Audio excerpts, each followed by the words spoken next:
Hello, I'm Deanne, and we're here today to just talk to you a little bit about pelvic floors through pregnancy, a hot topic, I'm afraid. Just very briefly, because it is such a massive topic, I just wanted to maybe give you some information that might help empower you a little bit, or introduce you to your pelvic floors, or help you remember where your pelvic floors are.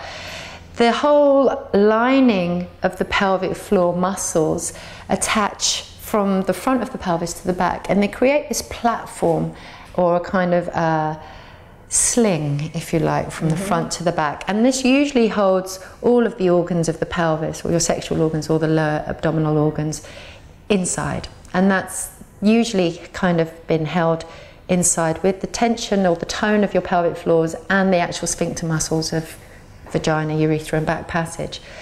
What happens in the pregnancy, is that your hormonal body is starting to get the physical side of you prepared, so that you can make space, so that you can create the room needed for growing a baby over 40 weeks.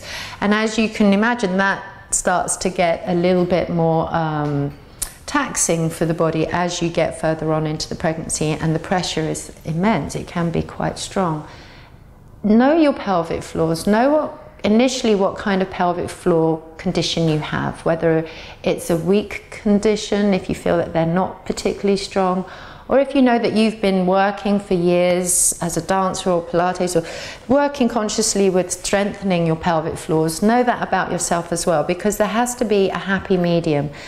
Initially, the pelvic floors are there to keep everything inside, so that we don't have any kind of incontinence issues or any kind of spillage, if you like. And then the second job it has for us ladies is to help guide the baby through when it comes to labour. So we want those muscles toned, we don't want them too tight. We want those muscles to be able to access a way of relaxing, but we don't want them too relaxed, because obviously then they don't do the job postnatally, which is regathering and keeping everything inside.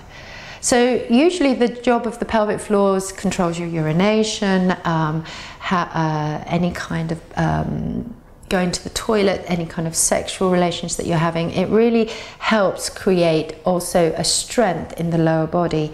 And as that weight of baby is getting progressively heavier, that toning of your pelvic floors needs to be kind of managed throughout. And I really believe that. My first pregnancy didn't work so hard, but I had quite strong pelvic floors. Second pregnancy, I really needed to kind of pay more attention, because I hadn't recovered properly from my first pregnancy.